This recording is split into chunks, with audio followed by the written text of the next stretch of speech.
Good afternoon, everybody. Quick analysis of our last game. After reviewing the video, I really like how we attacked in the second half of the game against Tech. We ran a little bit more, had better spacing on offense. Our shot selection is still inconsistent, but we'll continue to get better at having good shot selection. But defensively, what I saw in the last 10 minutes of the game, that's where we're trying to go defensively. Pressure on the ball, changing defenses, rebounding the basketball, steals. We just had a ton of energy in our defense in the last 10 minutes of the game. We didn't execute. In the last 50 seconds, we gave up an offensive rebound out of our zone. That's correctable, and we didn't do a good job on what I'm calling a home run play when they only had a second and a half to try to get up a shot. We didn't execute well in that situation, but we've reviewed it, a lot of correctable errors, and I know our guys are excited about getting back to practice on today so that we can continue to get better. In terms of an injury update on one guy specific, Braxton Key will participate in the non-contact part of our practice on today and tomorrow based on how he recovers.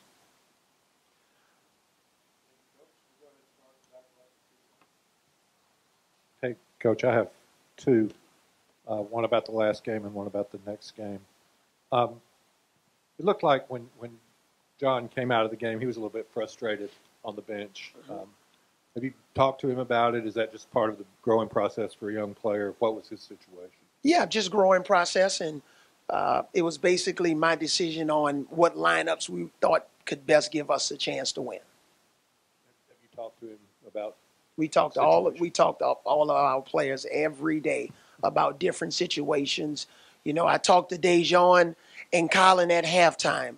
I was disappointed with how they responded after failure in the first half, and I told them our standards are higher. So we challenged them at halftime, and boy, they came out and had an amazing second half. I talked to, Alex Reese at halftime about being ready. We may need you in this game, and he came out and played extremely well in the second half. So we talked to all of our guys, Cecil, about a lot of different situations, whether it's, on the court, off the court.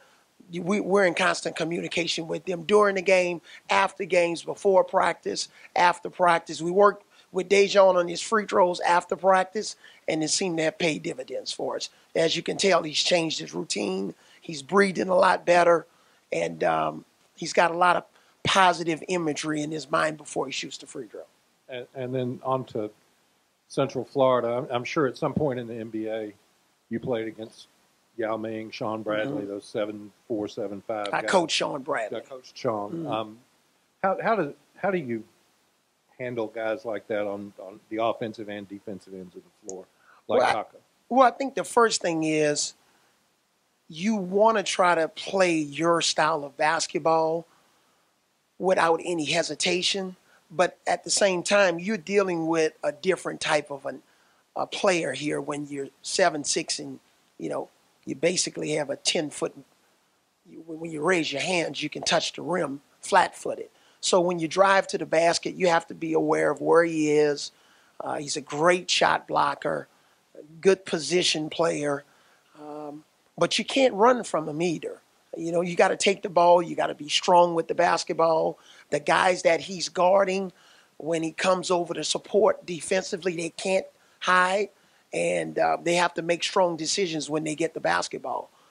We got to do a good job of running in transition both ways, trying to get in front of him if we're on offense and get in front of him if we're on defense to try to limit his deep catches in the post, because once he catches the ball near the basket, he's almost unguardable.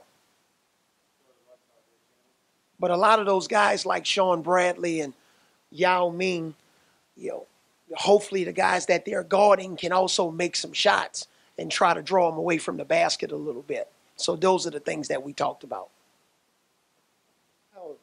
You you sort of mentioned it after the Tech game. Daniel's fallen into foul trouble a lot these first few games. What have you seen from his play through the first 5 games, and do you still think it's correctable stuff that you guys can fix with him defensively? Yeah, I think the primary reason is our guards are not defending the dribble as well as we need to defend the dribble, because when teams get inside of our defense, our bigs instinctively they're going to come over and support.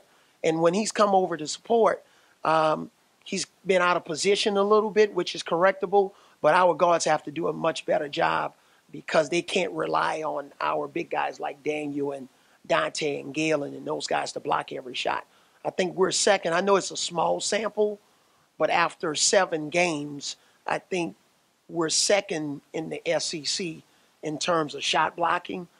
It's not just because we have great shot blockers. It's because the amount of attempts they have to block shots is very high. It's almost too high.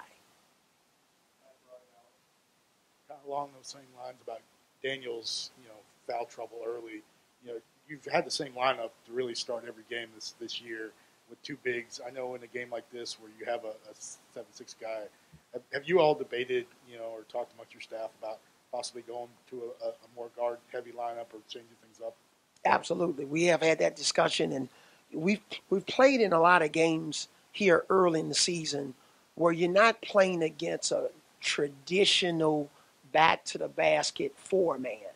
The whole league or college basketball has changed just like the NBA. You're playing against these hybrid 4 guys, and I've been knowing A.J. Davis all his life. So he's another one of those hybrid guys that's, 6'7.5", 6'8", can put the ball on the floor, he hasn't made a lot of threes, but he can shoot the 3.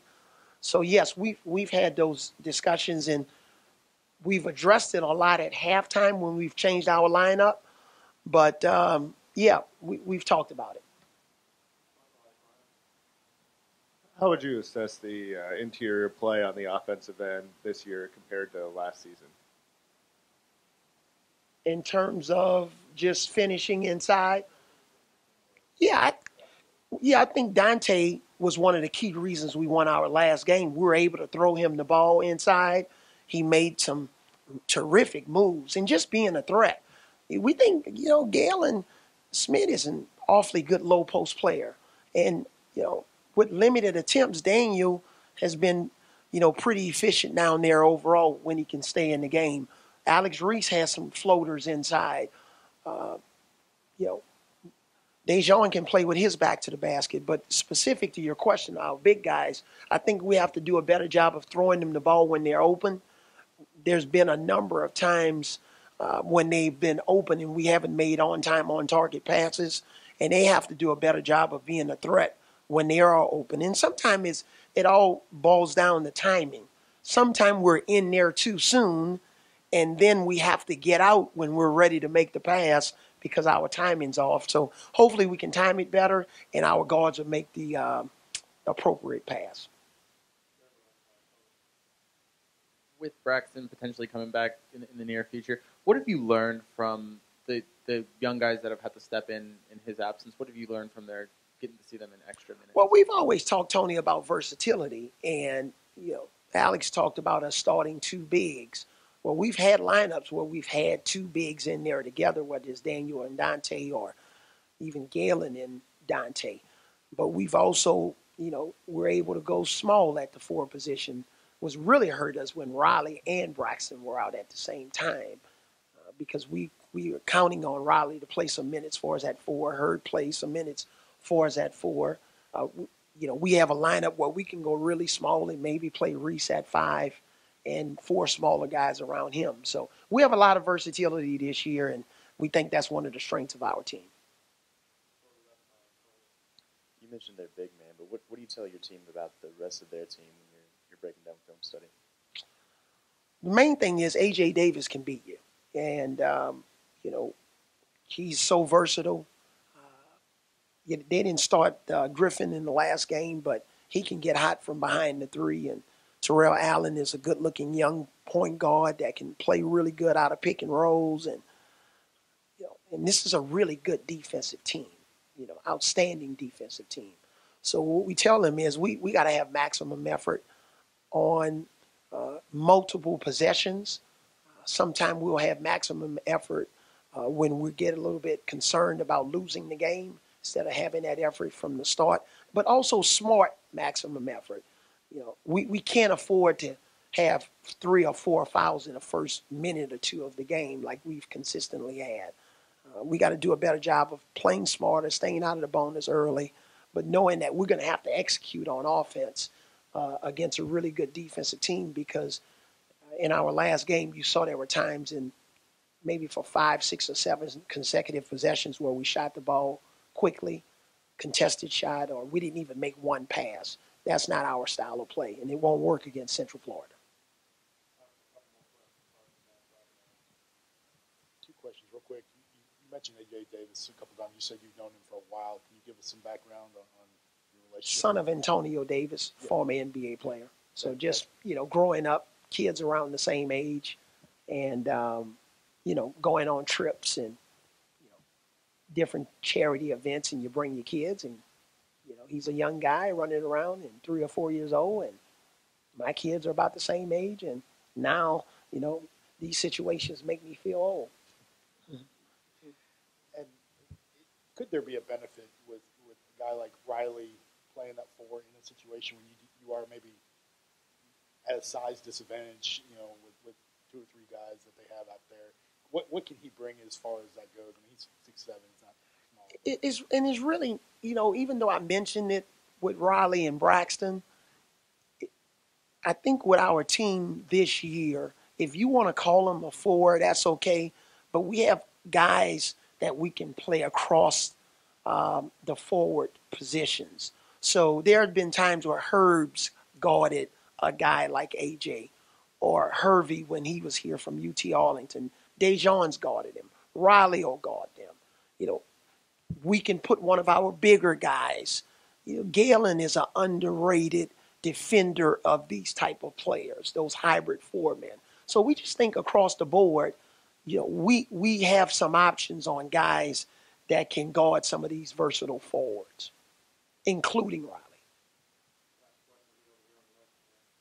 Yeah, just going off of that same note, how much does it help, I guess, to have a guy like Riley or maybe even Alex Reese or Herb that can kind of stretch the floor with their perimeter game when you have guards like you do that can get to the rim so easily? Yeah, that's a great question. And we not only have guards that can get to the rim, you saw the way Dejan took the ball coast to coast and scored or broke down the defense. And now we have Dejan and Colin. AJ gets to the basket. And a lot of times those guys draw double teams. And if you can have guys like Riley and Reese spread the floor and stretch the floor for us, that makes us a much more effective offensive team by giving our guys that can drive and get in the paint driving lanes, and because they draw so much attention. And when you have guys at the 1, 2, and 3, and 4 position that can all shoot the 3, all right, they're not all shooting a high percentage, but they all are capable 3-point shooters. Hopefully that makes you a little bit harder to guard, and your production offensively can continue to improve. I think if we continue to take quality shots at the right time and make our shots, and shoot free throws and make free throws like we did, especially in the second half of our last game, then our points per possession is going to increase, and we'll be a much more efficient offensive team, and hopefully our defense will catch up, because our defense is a little bit behind right now. Okay, thanks.